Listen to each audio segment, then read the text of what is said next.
So our theme this past month has been prosperity plus. Prosperity plus lavish abundance in all areas of our lives.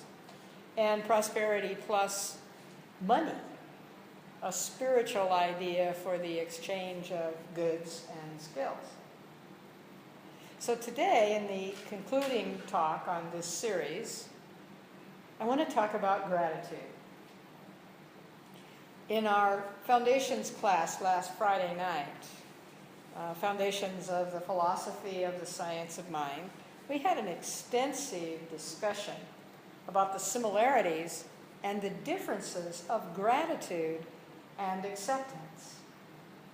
Our Foundations class is the entry-level class into this philosophy. And all three of the people who are taking the class are brand new to this philosophy.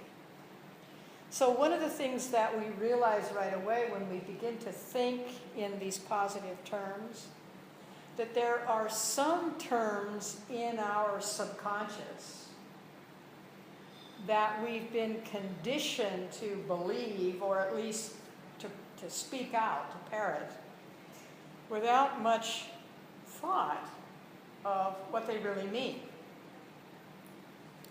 So first of all, I want to talk about the word acceptance. And here's the dictionary definition of the word acceptance. Belief in,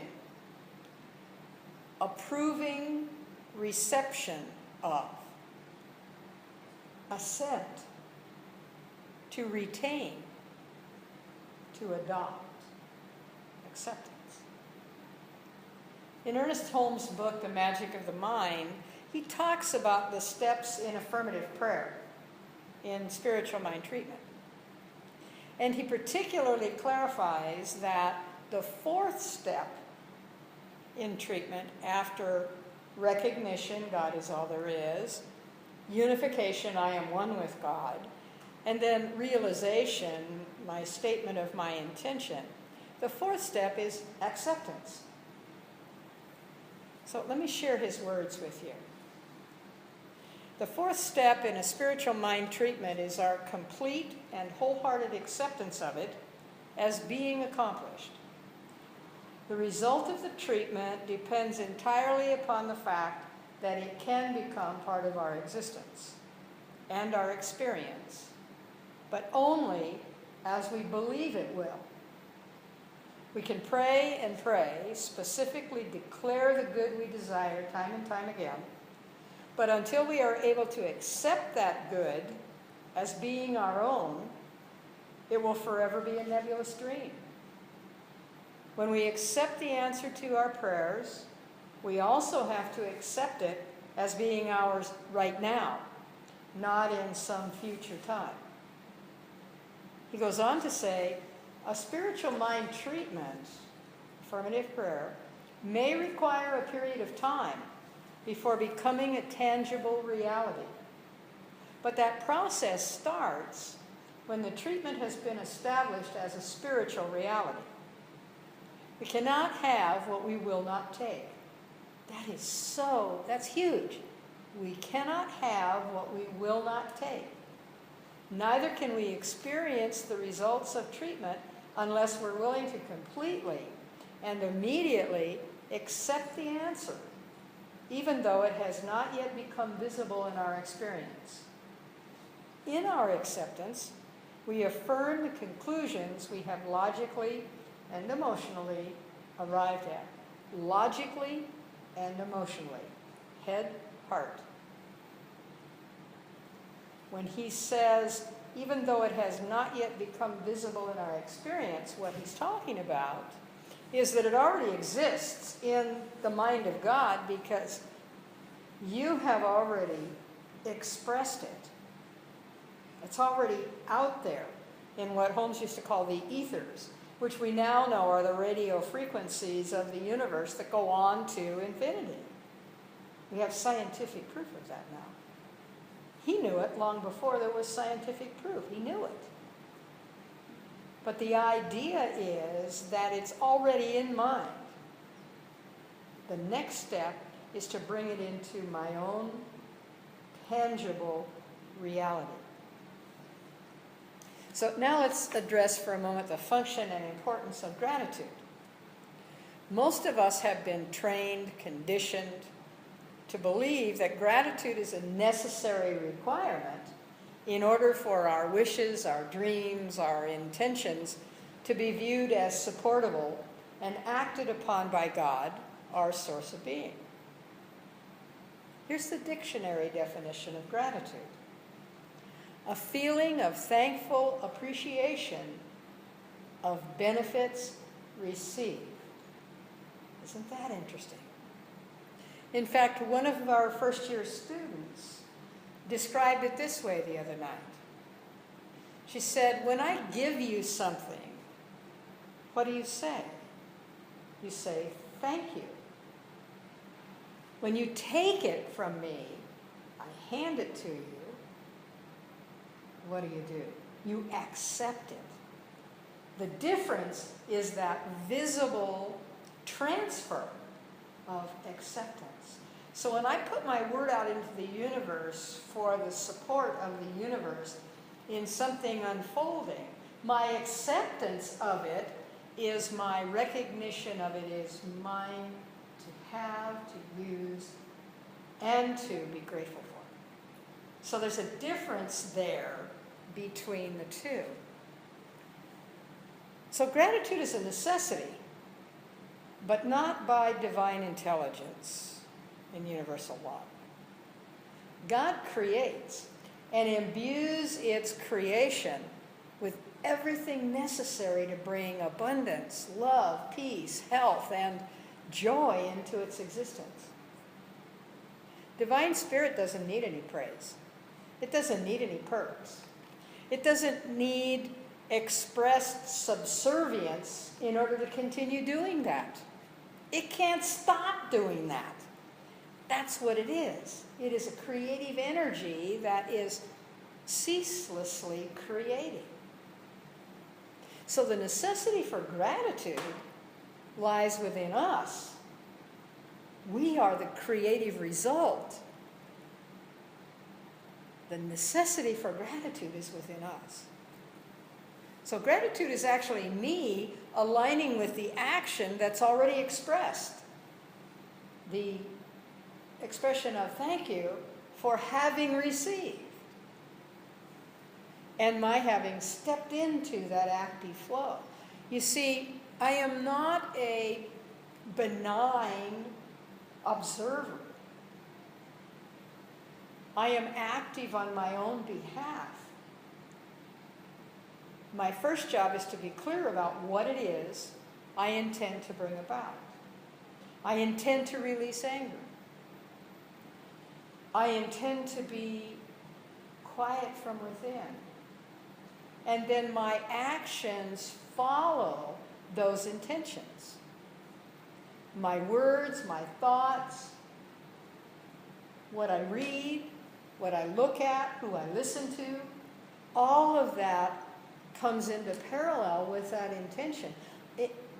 It's like lining all my ducks up in a row, isn't it? Why not? The alternative to that is what Dr. Carol Carnes calls having your butterflies all flying in different directions. And we all know what that feels like. You know, when the butterflies right here are just, they're so agitated and they're so ill-directed. They're like fireflies in my stomach. She talks about having my butterflies all flying in the same direction, all in the same formation. That's what we're talking about. So that's gratitude aligning with the action already expressing in a peaceful and a joyful way, not trying to strike a bargain with God.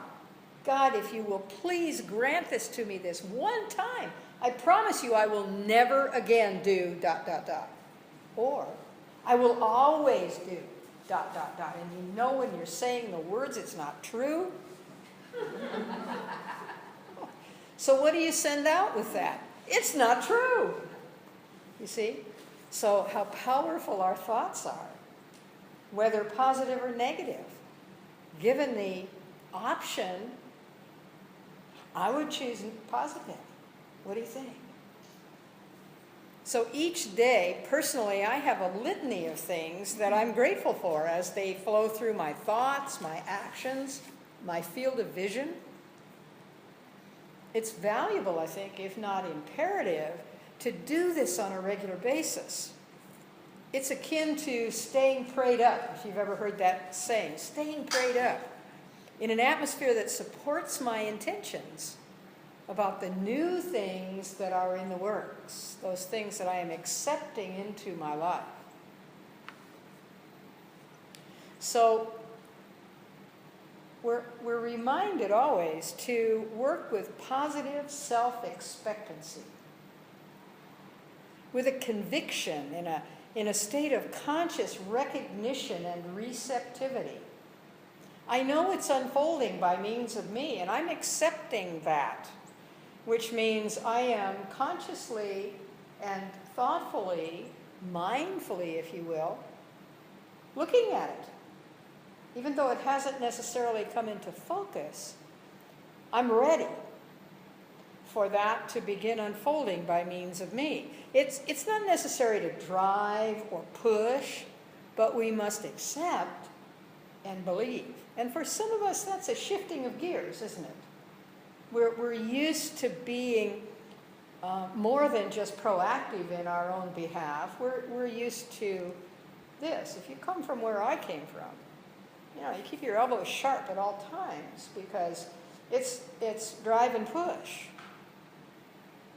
So it takes time often for us to come to that point where acceptance and belief are more of an inner practice, are more of a focused practice. And universal law must accept what we give it. It can't analyze, it can't dissect, and it cannot deny. When we put our word into mind, and when you hear me do a spiritual mind treatment, you'll hear me say at the end, I release these words into the law of mind in action. That's a capital M. The one mind, the universal mind. I release these words, which means I have made my statement, and I put that into the law, and now I can relax. It's already in motion.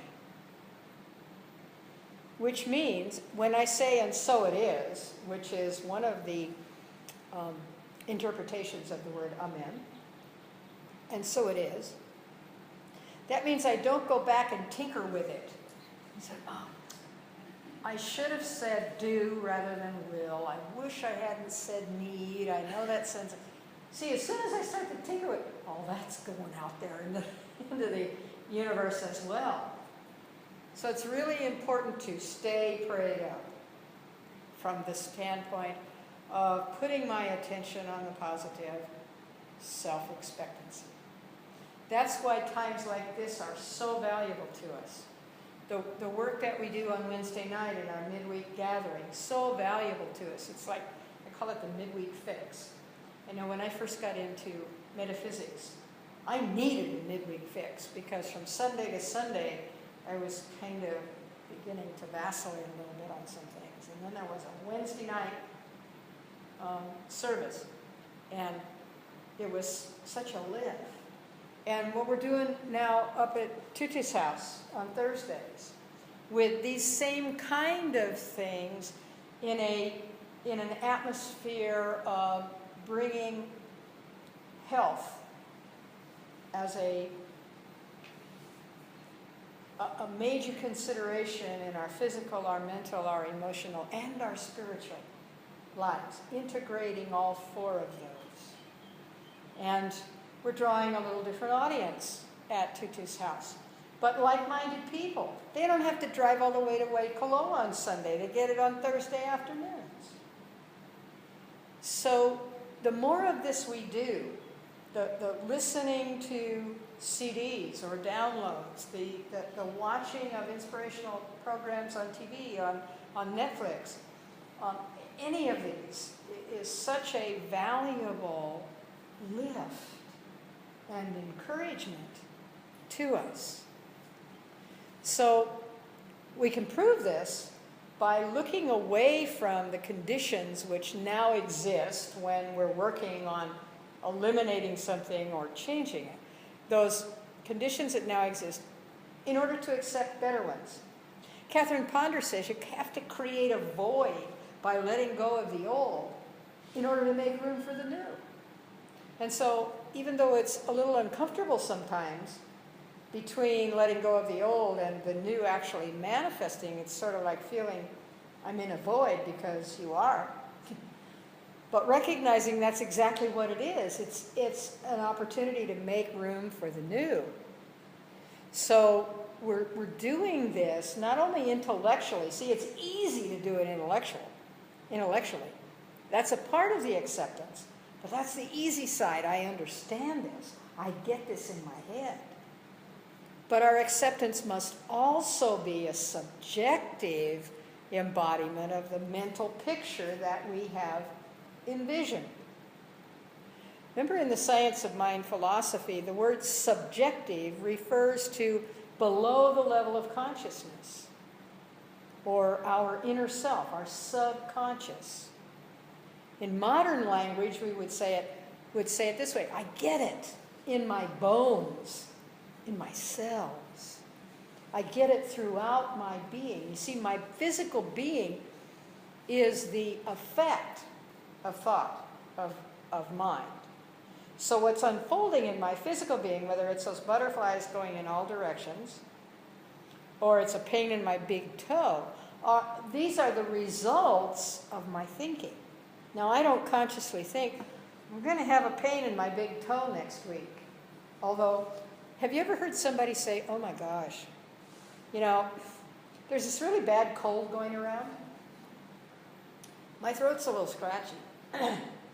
I'm afraid in a day or so I'm going to have a full-blown cold. I may even run a fever. Let's see, this is Sunday. Wednesday I'm going to have to take the day off from work because I'm going to be so sick. Self-prophecy. And we all do it. We're conditioned to do that. So the reverse also works. Here's the reverse of that. There's a condition going around which appears as a cold. And they know several people have that. I, on the other hand, am healthy in body and mind. I feel strong. I may buoy that up by taking some Airborne or some extra orange juice. I may be careful about getting extra rest. I'm healthy, I intend to stay that way. And then follow through on those things that come to you that support you in staying healthy. Now, if you need to take Wednesday off, it doesn't have to be because you're sick. I think mental health days need to be in all of our health insurance programs, that a health day is more valuable to us than anything else could possibly be. So it's this kind of thinking that I am directing myself in a positive and life-affirming way. So when you do affirmative prayer, spiritual mind treatment, affirmations, whatever your spiritual practice is, the role of gratitude is to acknowledge that what is already visibly manifesting in your life, and to invite, demand, and accept your intentions to manifest now. So I am in gratitude for that which is manifesting now, in real time. I accept the universe has conspired to support me in that. So now I've got both sides of the street covered, don't I? I accept my good health. And I'm in gratitude for having displayed that. In the Science of Mind text, this is kind of a piece of trivia, but the way my mind works, it's important. In the Science of Mind text, Ernest Holmes uses the word thankful or the word gratitude a total of 10 times. He uses the word accept or acceptance 73 times. So my money's on acceptance. I'm going to go with the flow.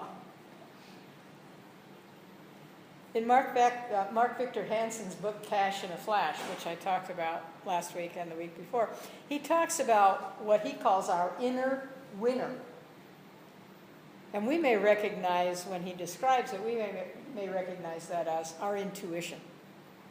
We know that being successful in health and wealth and happiness is dependent upon heeding our inner winner, our intuition. And acceptance is the action we take in welcoming that success into our lives. Hansen also talks about what he calls our inner heart.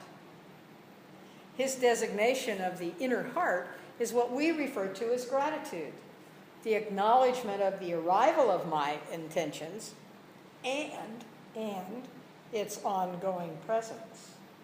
Not that it drops in for a short visit and then disappears again, but rather that it is ongoing.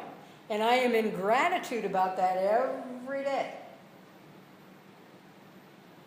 Hansen suggests that the inner heart concept is the feelings, the impressions, the sense of fulfillment that's the result of heeding our inner winner, the intuition, and acting upon and seeing the result unfold. So in typical Mark Victor Hansen manner, he challenges us to change our inner whiner into an inner winner. Cute. By the use of, remember last week, va va va voom. That's called gratitude with a kick. So by using our inner voice, the vision that we've created, and the higher vibrations of positive energy, our inner guidance system, we welcome into the expanding awareness, we welcome in the expanding awareness that is unfolding. Here's how Oprah Winfrey describes it. She says, God always first speaks to us in a whisper. Right now, that's happening to each of us. About our families, about our relationships, about our financial conditions, about our life. If I were you, she said, I'd pay attention to and act on the whisper. Because if you don't, after the whisper, you get a little thump on the head. And the thump on the head is a message. God's trying to get through to you. If you don't pay attention to that, you invite a big old problem. It's like a brick hitting you upside the head. Because you didn't heed the whisper, and you didn't acknowledge the bump. So it's the next, hello, are you in there? So now if you don't pay attention, even to being slammed by a brick, that one brick is going to be followed by a whole wall of bricks falling all around you. That's taking a problem to a whole new dimension, isn't it? In the world around us, they call that crisis. Even at this point, though, there are some who just don't get it. And because one doesn't get it, like the pitchmen on TV remind us, just wait, there's one more. In this universe of increase, even this kind of scenario presents the concept of increase. If a wall falling on us doesn't get our attention, how about the whole house caving in, metaphorically speaking? Oprah describes that as manifesting a full-blown disaster. So, she says, holding her hand over her heart, what I try to do is get it in whisper. So whether you embrace the more formal approach of Ernest Holmes or the more contemporary approach of Mark Victor Hansen, the pathway to prosperity in every area of our lives is through these concepts. We must be an advocate on our own behalf. We must make regular deposits in our spiritual bank account. Remember 2 weeks ago? Ka-ching! With positive thoughts and ideas. A positive deposit into our spiritual bank account. We must practice the art of va-va-voom, listening to the voice in our minds, creating our own vision of what we want in our lives, and responding to the highest energy vibrations that the universe provides us. We must hear the whisper. And with practice, hear it before it becomes the sound of bricks coming down around us. We hear the whisper of our inner winner, our intuition. And above all, before, during, and after, we must unqualifiedly accept our prosperity, plus love, health, peace, lavish abundance, and money. And so it is. So it is.